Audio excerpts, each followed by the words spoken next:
with a few chicken drums. Some of those are from the chicken we butchered earlier. Then toss in a few chicken thighs, also some from the chicken we butchered earlier. And I'll then cover these in equal parts buttermilk and equal parts pickle juice. Ah, it's cold. That's not part of the video.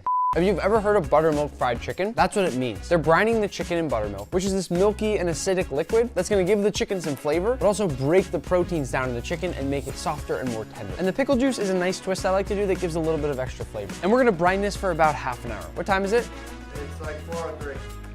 When you fry, you typically have a wet batter and a dry batter. First, you'll put whatever you're frying in the wet batter, which usually has a flour base, and all that flour can stick to the wet batter. Then you toss it in oil, and it fries and gets that crispy golden brown outside that we all know and love. For our dry batter, 1 cup all-purpose flour, a ½ cup of potato starch, which is one of my secret ingredients that I talk about in my cookbook for giving extra crispy fried things, 2 tablespoons of cornstarch, a tablespoon of baking powder, 2 tablespoons smoked paprika, a ½ tablespoon cayenne pepper, a tablespoon of black pepper, 2 teaspoons of white pepper, 2 teaspoons of garlic powder, 2 teaspoons onion powder, 2 teaspoons dried oregano, and a little pinch of salt. Now whisk it all up. Now here's a fantastic little trick. If you've ever been to Popeyes and had their really crispy fried chicken, this is how they do it. Simply take a few spoonfuls of that wet batter and place it into the dry batter mixture. After a few spoonfuls, start stirring it up and watch it get a little bit clumpy. And finally, to dredge, we simply take our chicken, shake off that excess liquid, and drop it right in the dry batter. Press that chicken down into the dry batter, then flip it over and continue pressing it in there, making sure to coat every nook and cranny. Sometimes I'll even squeeze my chicken a few times to really press the batter in there. And once it begins to look somewhat shaggy like this, your chicken's all set. My oil temp is currently about 375 Fahrenheit, which I want sitting above what we want it to eventually rest at, which is 325, because when I put that cold chicken in there, the temperature's gonna drop. Whenever you're frying like this, make sure not to fill your pot too far up, and then gently lower in your chicken.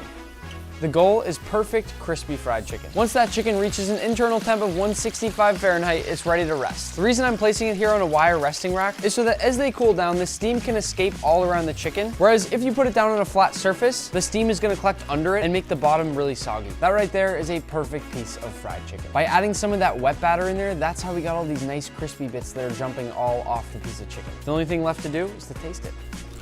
That right there should show you how juicy this chicken really is. Delicious. All right, it's almost 5 a.m. Time for another cameraman swap. See you later. Thank you. The prossimo pasto che cuciniamo è shrimp scampi, which literally